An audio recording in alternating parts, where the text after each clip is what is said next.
start soon recording. So, Brechy, floor is yours. Thank you, Cool. Arancheli. Thank you. Yeah, so thank you all for being here. I will just present on this topic that I've been working for the last couple of months. So it's basically based on a paper, Extractable Witness Encryption for KZG commitments. First of all, like a brief story of like how this came up. So during July, we, the part of the research team, held a meetup on NPC related topics in Japan. And this is where Enrico came up with this topic that he has been working on for a while, and just decided to share it with me and see like if this could be built to do something with it. So yeah, he's a guilty one. Basically, it's everything about this paper, which is an implementation of this scheme. And also the author was invited for one of the, I think it's like coffee hours, something like that, or learn and share sessions in PSE. So there is this video uploaded for those who want to take a look. And then we realized, since this implementation has laconic OT as a sample use case, that we could actually benchmark this with MPC, which is the library that PLS Notary is using for its project. So it's like MPC tools made with Rust. And so this oblivious transfer is like important piece of carbon circuit based MPC. I will talk about it a bit more. So yeah, like in general, like what is witness encryption? So don't kill me. Let's go from the beginning. Like we can treat encryption as this scheme with two functions. So we have one function to encrypt a message, and we have this ciphertext, and then a decryption function that decodes this message, and we can recover the original one. So like pretty famous encryption scheme, public encryption, has another step that is a key generation step. So you generate a public key and a private key, and then you encrypt your message using a public key, and you will be able to decrypt it using the generated private key on the other side. So witness encryption basically twists this idea, and you perform an encryption with a puzzle or a problem, and then you will be able to decrypt this ciphertext using the solution for this problem. This is like translated, or we use another words, fancy words here, that your encryption is, you're making an encryption towards a statement, and you will decrypt using a witness, which is basically the solution to this problem. So witness encryption is used with MP problems, which basically means that if there is a solution to this problem, or if there is a witness, this can be verified efficiently. So with a deterministic algorithm in polynomial time. Based on this, we can build a relation, so an MP relation. What this means is that we can grab a lot of instances of this problem in which we can have these pairs of statement and witness, or problem and solution, in which we can put these pairs into the relation if the checking algorithm returns is valid. So basically, if you have a witness that is a solution to this problem, then this pair can be put into the relation. With this, we can define a language of every statement. So you can say that a statement is part of this language if there exists a solution such that the checking algorithm verifies, or such that the pair is part of the relation. So in general, witness encryption correctness is defined for every pair inside the relation. So you will be able to encrypt and decrypt your message and recover the original message if your statement and witness are part of the relation. And then security, or semantic security of the scheme is guaranteed for those statements that don't have a solution. So in other words, like the statement is not part of the language. So if there is no solution for your problem, then you won't be able to recover your message, or here is labeled as encodings for different messages are basically indistinguishable.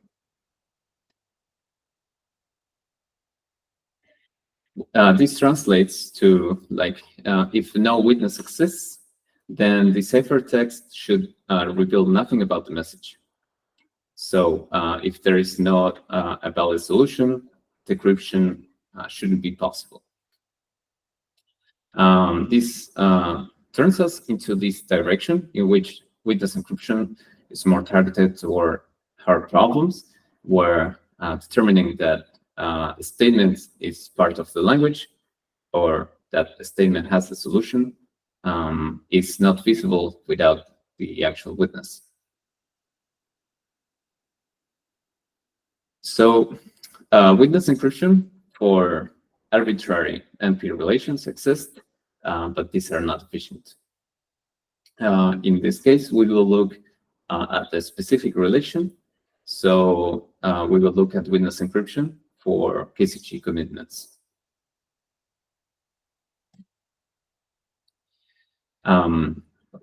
Well, KZG polynomial commitment scheme. This is a scheme of that allow you to commit to a polynomial and then provide proofs that you know this polynomial and efficiently verify it. So the most important, the important steps that we will focus on is basically the verification equation. This is what we will use to construct our scheme. And so based on this equation, we have two parents operations that we can efficiently verify that with commitment and a point alpha and an evaluation of this point alpha beta, we can verify in the other side with the proof that this checks. And this is not so expensive. Sorry, changing windows here. So we can define with this relation, we can build a relation out of this in which we can encrypt our messages with this triple. So a commitment, a point alpha, and an evaluation beta of our polynomial. And then we can decrypt this message with a proof.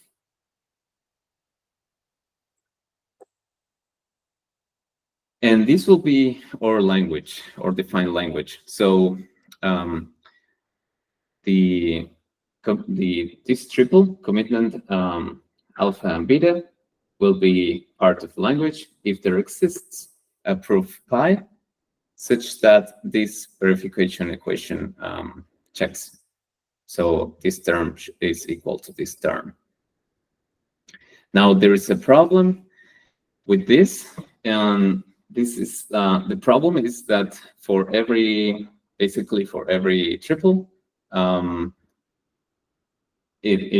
exists a proof that can verify this check based on this equation. Now, this is not, of course, computationally feasible. I mean, it's not efficiently findable. Like you cannot find this very easily. But then coming back to our security definition for general witness encryption, we see here that security is basically defined for statements that are not part of the language, so statements that has no solution. And in our case, they all have a solution. So this turns into that we cannot build this scheme on this based on this relation with like general with the general witness encryption definition. Taking a step back of how this can be solved or fixed, the paper, the authors based the scheme on a key encapsulation mechanism. So a key encapsulation mechanism, instead of like encrypting a message, it generates a key based on our problem. So we can input our statement to this CAM, and then we will output a key from one side and then a ciphertext. In the other side, we can then provide this ciphertext and or proof pi, and we will generate another key, which if the proof pi is valid, these two keys will be the same. So this could allow you to perform some kind of symmetric encryption scheme based on these keys, allowing you to perform some encryption, some real encryption for messages. And so this is the main algorithm for the key encapsulation mechanism. The authors provide a proof in the paper that this is actually extractable, which I won't go over. But what does that being? What does it? Why is it like extractable, or what does this extractability gives us? So it basically we can be safe or certain that if you're generating the same key, I will go over this, but just to define talk about extractability here, we can be certain that if you have a valid proof, then you will have the actual polynomial or so the actual solution to your statement. So let's go over the encapsulation algorithm. So it's quite easy. Like this is super simple, and if you go through the code, you will see that it's basically just this couple steps to perform an encapsulation. So you first generate a random scalar that you will use to generate your secret. So we can see that our secret here is basically the first part of the equation, of the verification equation. So this will be our secret.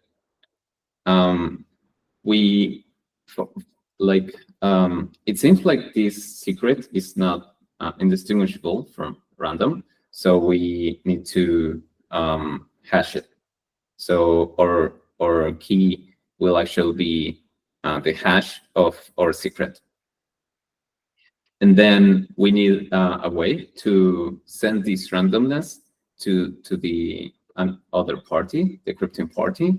And this is why we multiply this another term of the pairing equation with our randomness as well. And so our encapsulation mechanism will just receive our statement, and it will return our key in our side, and then this ciphertext. The decapsulation mechanism, so it has the already one side of the pairing equation given, and then it just has to input the proof pi, and then that's it. The key will be the hash of the secret, which, if you can see, like if this equation checks, then both secrets will be equal, and then our hash should be the same for both.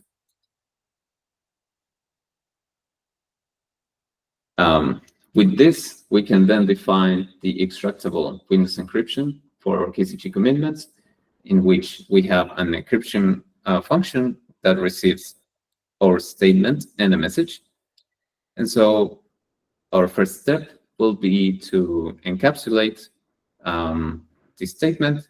This will give us our ciphertext for the randomness thing, and then our key.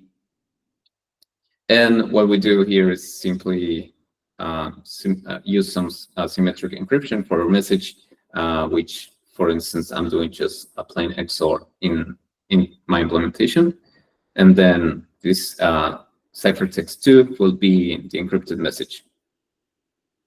And the decryption function will just receive the proof pi, and then this tuple of ciphertext, which one will be used for the decapsulation mechanism, generating our key, and then basically decrypt the encrypted message, returning the original message.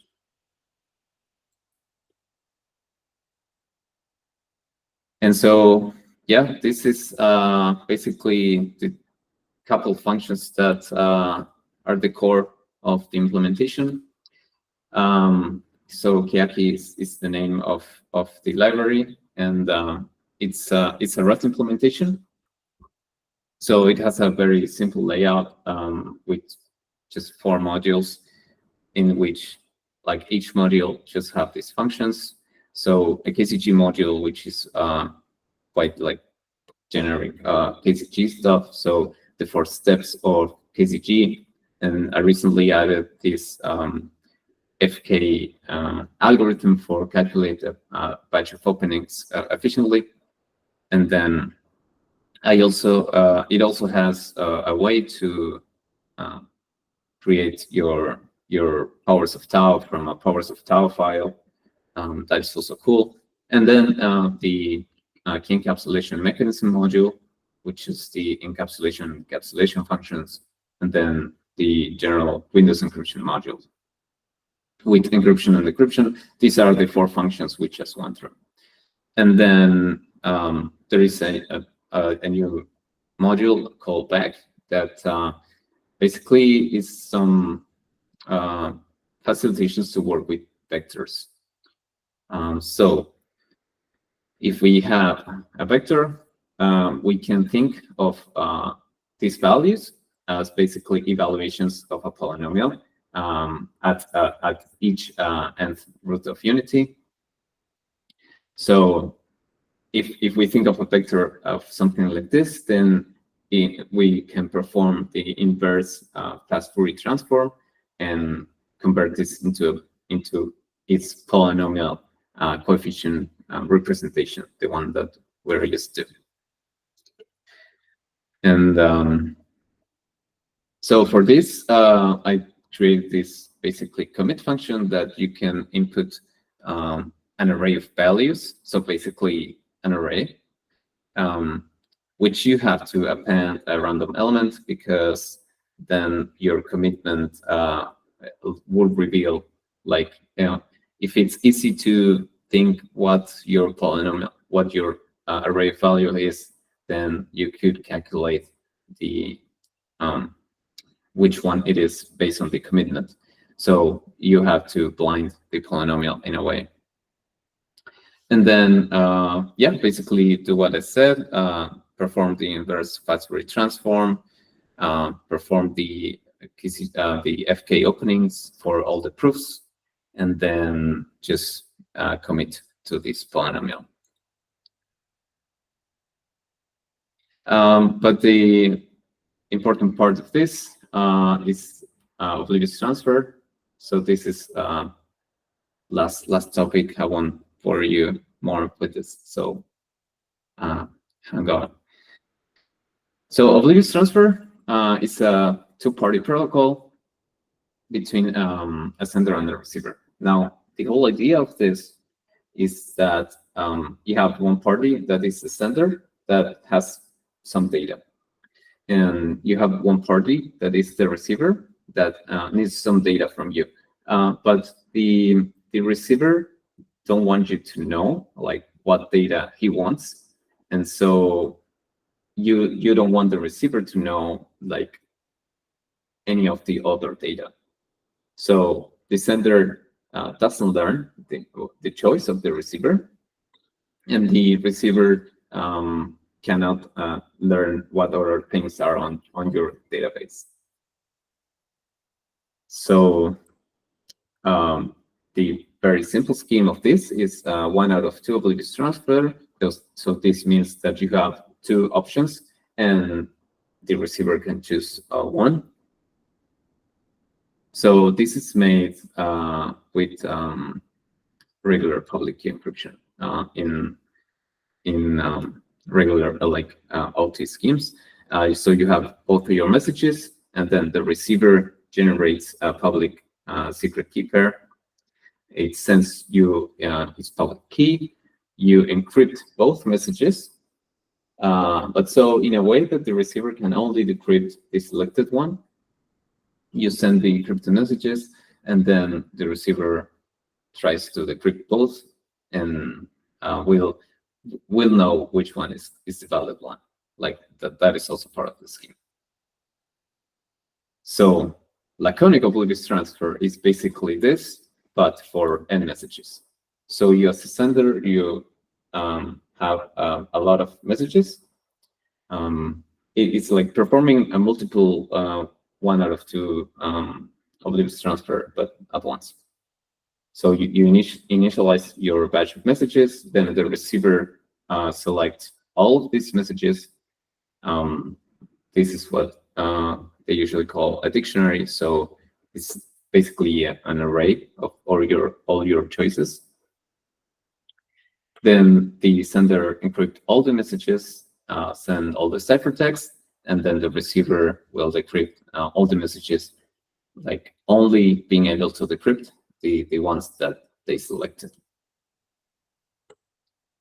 And this is the current implementation, like made in the library.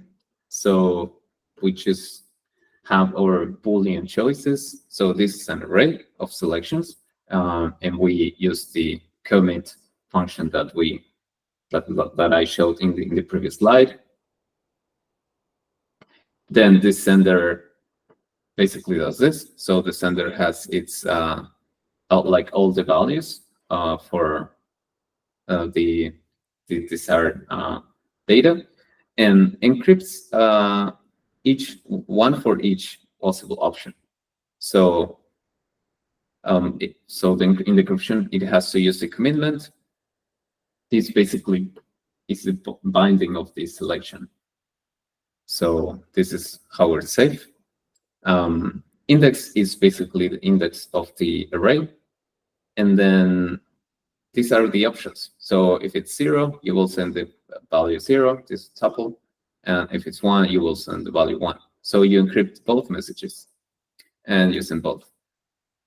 In the other side, we can be sure that the receiver will be able to decrypt only the chosen message, because it has to provide this proof for this specific index. And so this is how we're certain that they won't be able to know all the other parts of the database, and the sender like never knows what are the options of the receiver. So yes, that's all the presentation. Hope I didn't take too long, and yeah, happy to receive any questions related to this. I will send the links. Sorry, I didn't mean to raise my hand. Should I stop the recording now or after the questions? I guess we can keep the questions, I assume, just in case. Okay. We can cut them out otherwise. Thank you, Ancha. Thinking on it. No, I have one question. Well, a couple of them, but I will just ask one and continue later. The first is the envelope about the vector module. Then I assume it's just the fact of being able to encrypt and decrypt multiple witnesses at once. But other than that, there's no like, I don't know how to say it, a more complex purpose for it rather than this. Is that correct? Yeah, that is correct. It's Okay. just so the vector module, what it tries to leverage this efficiency gain that we can have if we use fast Fourier transform to interpolate our polynomial. Basically, that's basically it. Sure, that makes sense. Thank you. I think Takamichi is Yeah, next. Takamichi. Yeah. Thank you, Alex, for the talk. I have like a quick question about this oblivious transfer related thing. So can you go back a little bit? Sorry. Yeah, maybe the code.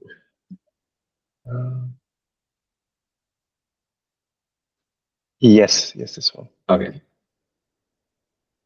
So I was wondering, what is the efficiency comparison of this laconic OT comparing to something like the OT extension? So what is the difference happening here comparing to the what's the additional steps that required here comparing to that, the traditional OT? Yeah, so I think the most important part to highlight about this is that you can just do one round of communication. I think that's the main thing. So when you you commit to all of your options, and then you just put that in the open, and then the sender basically can encrypt the whole database and send it all together. So you don't have to run multiple 1 out of 2 OTs. You can just run a bunch of them at once. Right. So senders can be more than one party. Sure. Yes, that's true. That's very interesting. Thanks. Yeah, I think comparing to like the traditional OT extensions, it's gonna be adding like the pairing operations. So that's the overhead of this scheme, I guess. Yeah, thanks. Yeah, no, thank you. Yes, thank you. I have to review your latest works on OT. I know you're working on OT, but I didn't have the time to review it yet. So happy to keep discussing this. So Doon?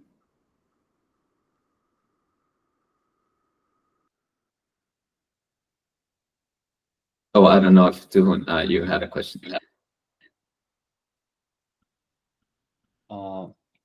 Sorry, can you hear me? Yes.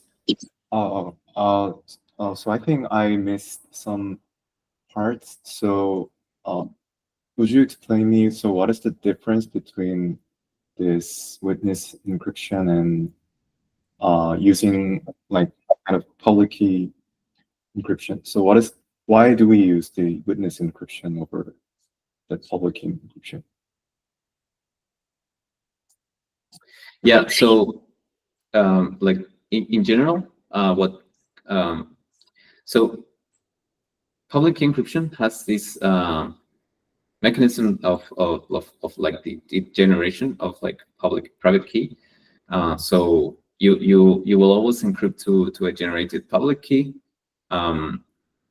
General witness encryption encrypts towards you could say a problem. So any problem that you can efficiently find efficiently, sorry, not find, check if you have a solution, you can check that this is actually the solution to this problem. And so, but the thing with this is that this last item here, general witness encryption relies perhaps more on hard problems where determining that a statement has a solution is not really feasible without a witness. So general witness encryption, you might perhaps be using a problem that you don't know if there is a solution. And this is why you have this security guarantee that, okay, if your problem has no solution, then you won't be able to decrypt your message. So this is part of the reason that we have to define extractability later. But then the thing is that you don't need, so you can encrypt something and like put it in the open, and you don't rely on anything generated from anyone in specific. So you can encrypt something so that anyone with a solution can decrypt it. Of course, in our scheme, this isn't the case because in our scheme, we rely on someone committing to a polynomial. So we need a commitment to encrypt, which is different from general witness encryption. So like, so as you said, so like in witness encryption case, the like unlike the public key encryption, like the one who can decrypt the message can be like there are multiple people who, I mean, whoever has the witness for the statement can decrypt. So, but in public key encryption, the only one person, I mean, so I think it's kind of generalization of public key encryption. So yeah, okay, yeah. Thank you. Yes, yes. Yeah, no, but you can definitely think of it like that. Yeah, that's true.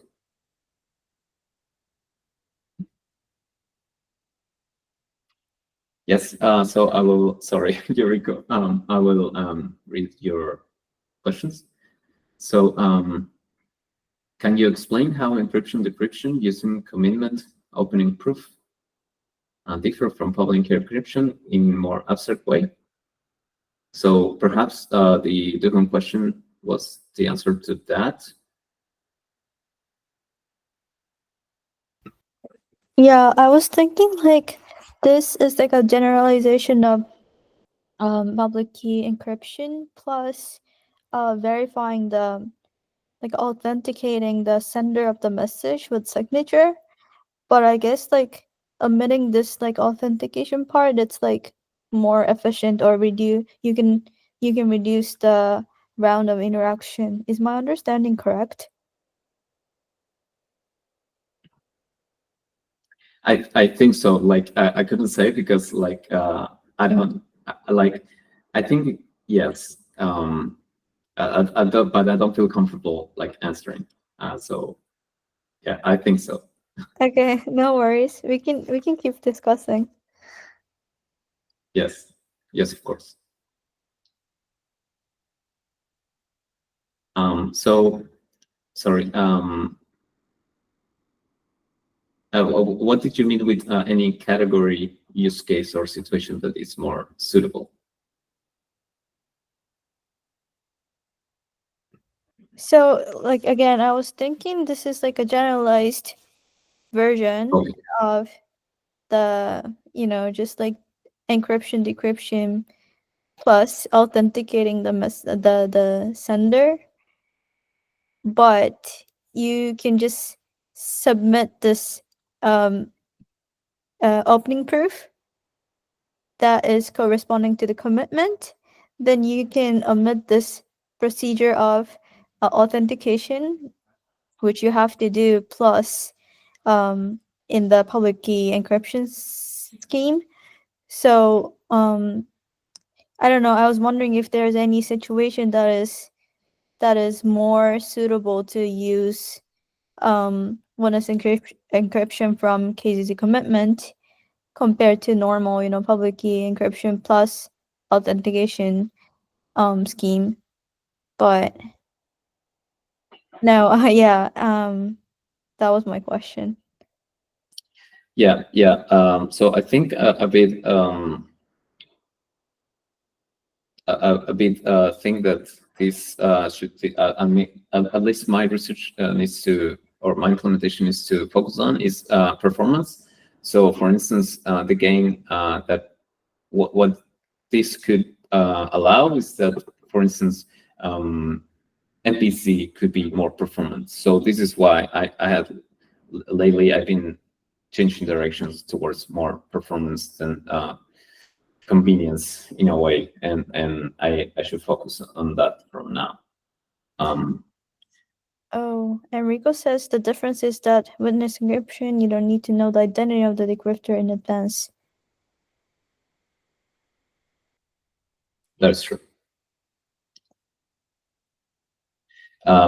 Sorry, I will answer Takamichi's question. So if the number of OWs transfer, so one or two OTs is small, then an attacker can easily make the same polynomial and read the content of the OWs transfer. So yes, this is possible, but then this is why on this commit function that I made on this vector module, I am appending a random element to the vector, because yes, that's you will basically, you can reach to the same commitment, and then you can verify, oh, this is the same commitment as this other one, and then see, yeah, it's the same thing.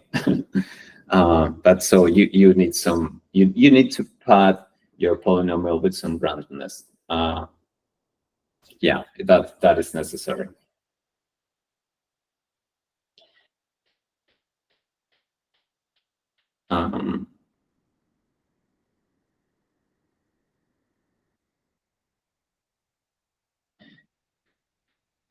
Yeah, I'm not sure about headers and commitments. Once off, sorry, and yes, it's an important difference. Thank you, Enrico, for that. Yeah, it's like with this encryption, you can just put things in the open generally, right? But then you can just rely on your message being safe if someone can basically provide a solution to this problem.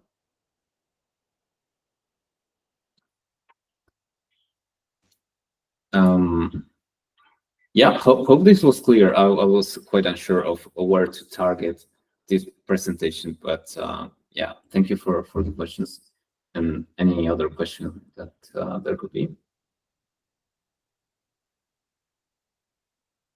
Yes, Carlos. Yeah, I have one. What are the biggest,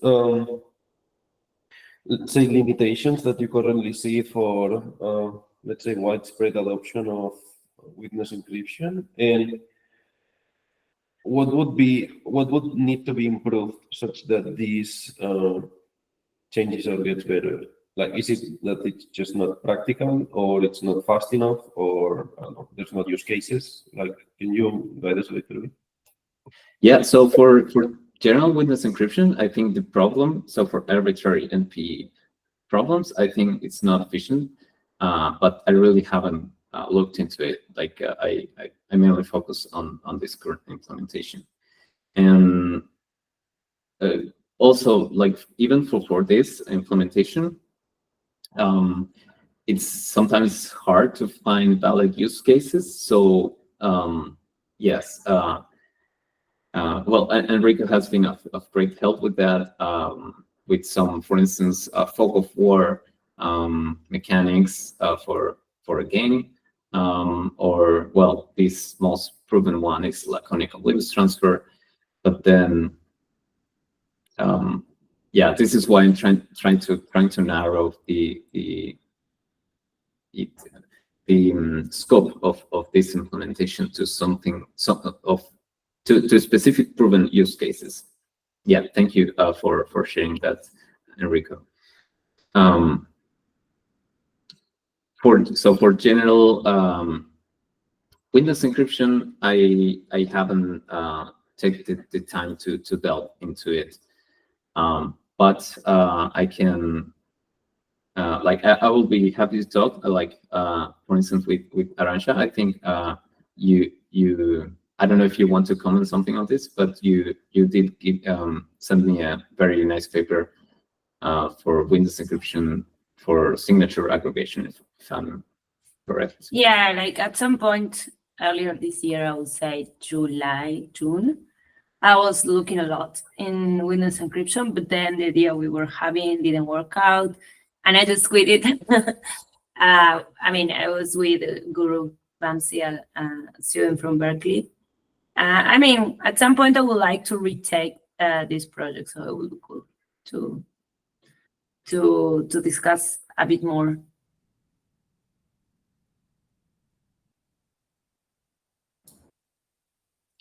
So what was the goal, if I may ask? The what, sorry? The goal of the research. So the paper I share with Brechy, let me remember, it was a framework for doing Windows encryption from signature schemes, right? And what we were trying to do with the Guru was like trying to do Windows encryption for simpler languages, for lookup relations, and only lookups, yeah. Or at least to prove that something is, I mean, I look up on a 1-0 vector, so to prove that some value is a binary, or we were trying to explore like other relations, but it didn't work out as we were expecting. Yeah, that's a paper. That's the paper we're trying to work on.